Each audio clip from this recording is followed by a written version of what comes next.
His wife divorced him after her company signed a $100 million contract. What he did next crushed her. Sign the papers, Cole. You and I are done. I need a man who can make me fly higher, not one who will drag me backward. Those were the last words Claire Bennett said to her husband the night her company landed a $100 million contract. She had no idea that the man she just dismissed as a failure was the invisible force behind her entire empire. What happened next will make you question everything you think you know about love, betrayal, marriage, and revenge. Viewers, what would you do if your spouse humiliated you and served you divorce papers on their victory night? Drop your thoughts in the comments. The ballroom at the Grand Meridian was carved from glass and ego. Chandeliers shimmered like frozen lightning above the crowd of corporate elites who had gathered to witness history. The signing of a $100 million contract between Clarion Beauty Tech and Northbridge Logistics.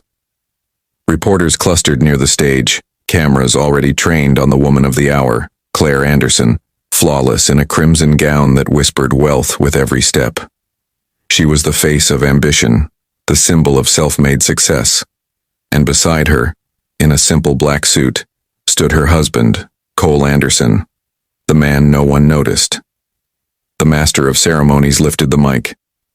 Ladies and gentlemen, a round of applause for Mrs. Claire Anderson and her husband, Mr. Cole Anderson, as they stepped forward to sign the deal of the decade. The crowd cheered. Cole rose from his seat, pride soft in his eyes.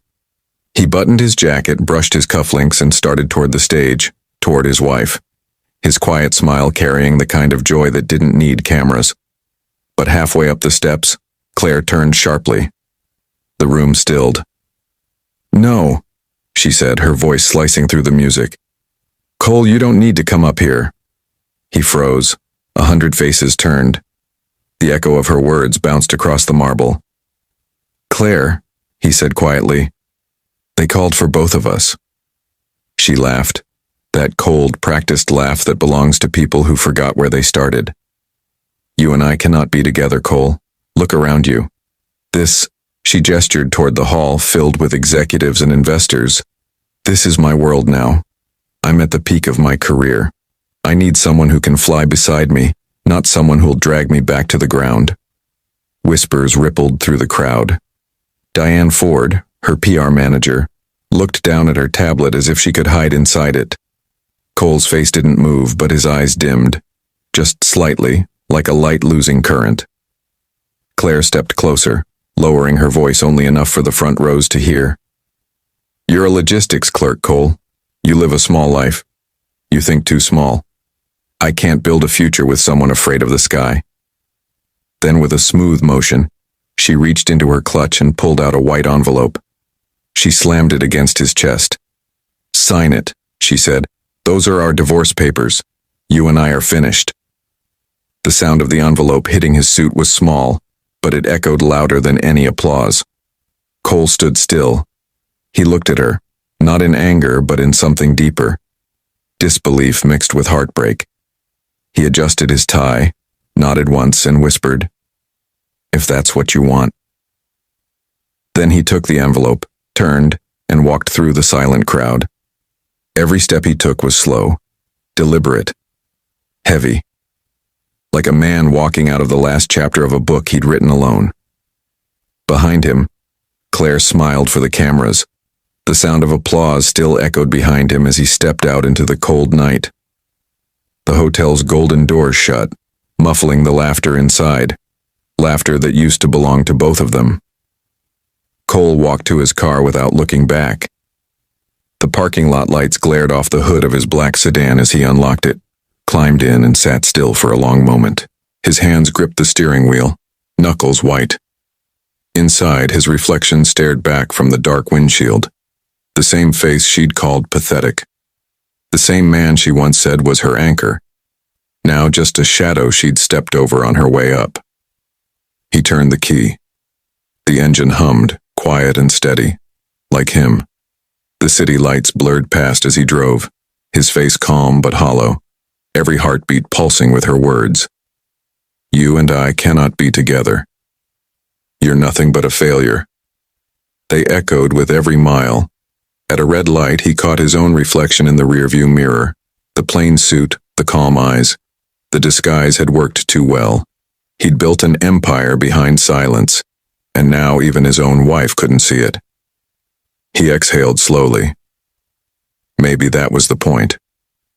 When he reached the house, he didn't turn on the lights. He walked straight into his study, locked the door, and sank into the leather chair before his computer. The room glowed with faint blue light as the screens came alive, and with it came the memories.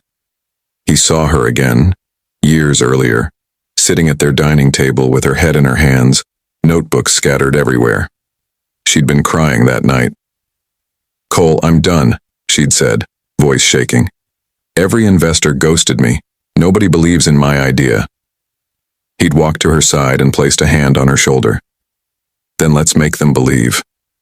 She'd looked up, eyes red. "How?" "Go online. Tell your story. Show them what you can do. Maybe someone out there will see your worth." She'd frowned. "And if they don't?" He'd smiled. That soft, steady smile she once loved. "They will just give it a try." That night, when she went to bed, Cole stayed up. He'd contacted 5 partners, men he trusted, men who owed him favors, and told them to invest when they saw her pitch online. He'd even wired money himself through an anonymous shell company under the name Haven Equity, just to make the momentum look real. Within weeks, she had what she called miracles. Investors lined up. Her company, Clarion Beauty Tech, was born, on the back of his quiet strategy. Now, sitting in that same chair a year later, he stared at the old investment folders still saved on his drive. She had no idea the empire she was celebrating tonight was built by the man she'd just destroyed in public. The night stretched deep and quiet around the house, but Cole's mind refused to rest. The echo of her words wouldn't leave him. He sat there in the dark study, the glow of his monitors tracing lines across his face as fragments of the past broke through the silence like cracks in glass. He remembered when the space between them had first begun. Back then, Claire had been softer. She used to wait up for him after long shifts, coffee steaming on the counter, eyes full of questions about his day. She used to smile when he came through the door, not glance at him like a stranger walking past.